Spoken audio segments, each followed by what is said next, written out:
Welcome to my channel. আমার নতুন আর একটা ভিডিওতে তোমাদের সবাইকে ওয়েলকাম।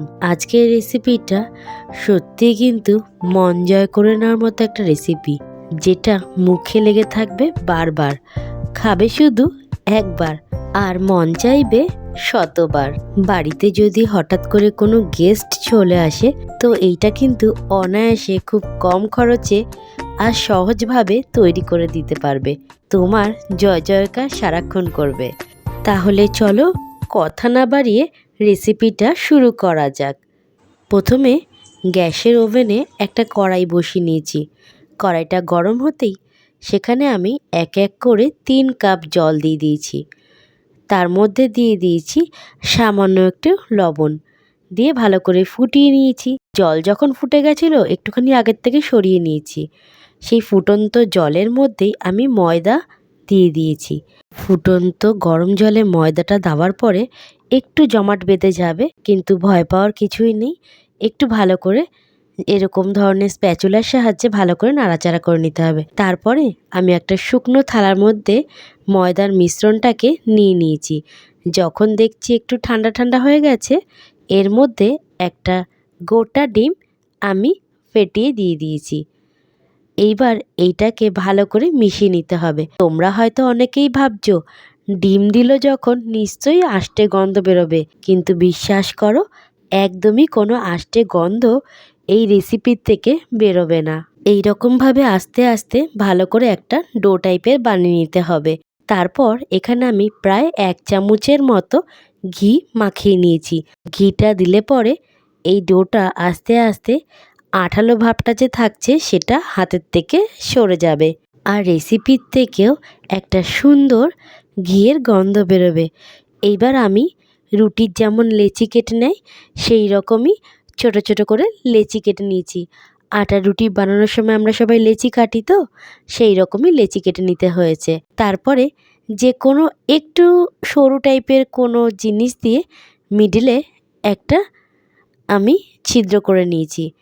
তবে হ্যাঁ, এই যে জিনিসটা দিয়ে মিডিলে ছিদ্র করবে, গায়ে একটু অতি অবশ্যই ঘি বা তেল লাগিয়ে নেবে, তাহলে কিন্তু এই ছিদ্র করতে গিয়ে ওর গায়ের মধ্যে এই ডোয়ের আঠা ভাবটা লেগে যাবে।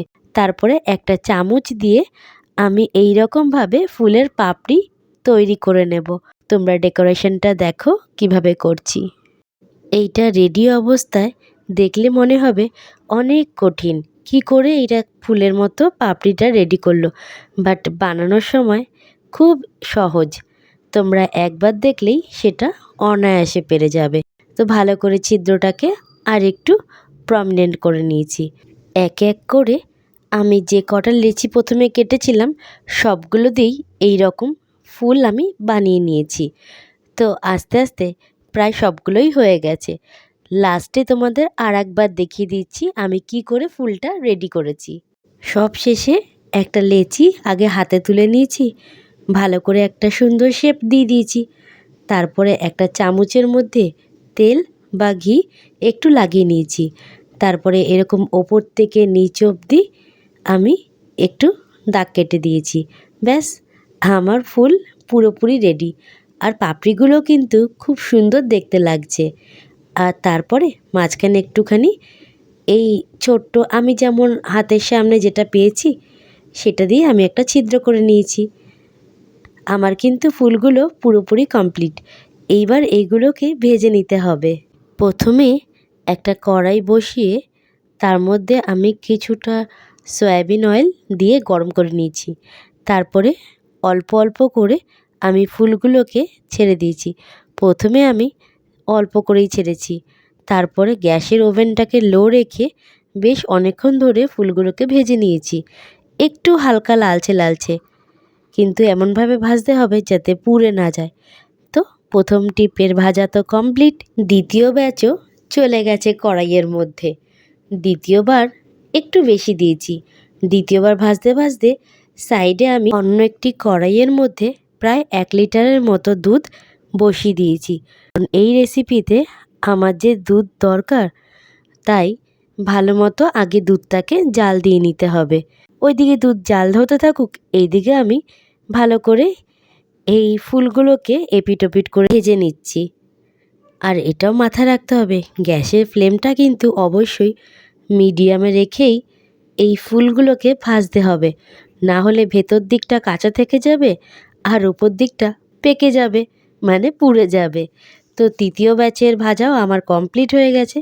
এবার আমি ভালো করে দুধটাকে জাল দিয়ে নিচ্ছি। অনেকক্ষণ ধরেই প্রায় দুধটা জাল দেওয়ার পরে আমি এর মধ্যে কিছুটা আমুল দুধের গুঁড়ো মিশিয়ে নিচ্ছি।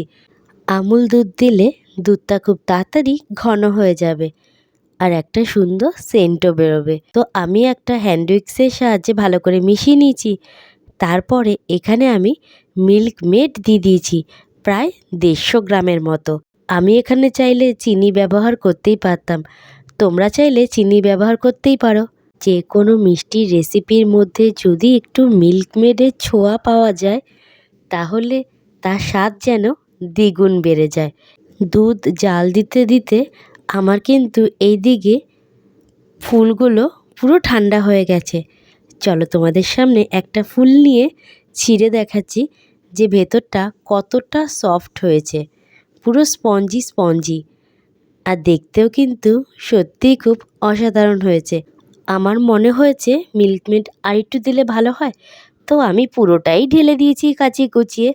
তারপরে 2টো এলাচ নিয়ে আমি একটু থেতো করে দিয়ে দিয়েছি, সামান্য একটু লবণ দিয়েছি। মিষ্টির যে কোনো রেসিপিতে একটু লবণ দিলে তার স্বাদটা বেড়ে যায়।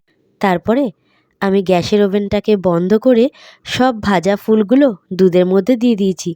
দিয়ে প্রায় 2 ঘন্টার মতো এটাকে আমি ঢেকে রেখেছিলাম আর ঠান্ডার জন্য অপেক্ষা করছিলাম। তারপরে এখন তোমাদের সামনে প্রেজেন্ট করব। দেখো প্রায় 2 ঘন্টা পরে আমি নিয়ে চলে এসেছি। ফুলগুলো কিন্তু পুরো ফুলে টুবু হয়ে গেছে আর দেখতে কিন্তু সত্যিই খুব অসাধারণ হয়েছে। চলো এবার প্লেট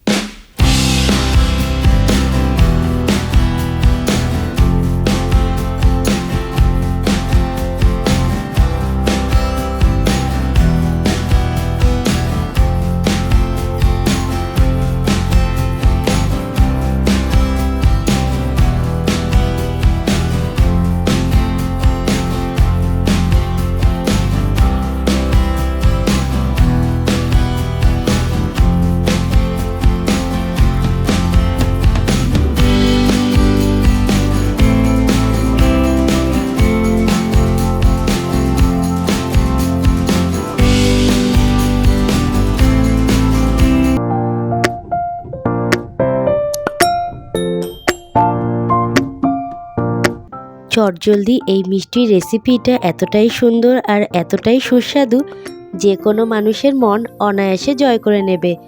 ভিডিওটা তোমাদের কেমন লাগলো প্লিজ আমাকে একটা কমেন্ট করে জানিও। আর এই রকম সুন্দর সুন্দর রেসিপি পেতে হলে প্লিজ আমার চ্যানেলটাকে লাইক শেয়ার সাবস্ক্রাইব করতে একদম ভুলে যেও না। খুব তাড়াতাড়ি তোমাদের সাথে আবারও দেখা হবে। আজ তাহলে চলি, ভালো থেকো, হর হর মহাদেব।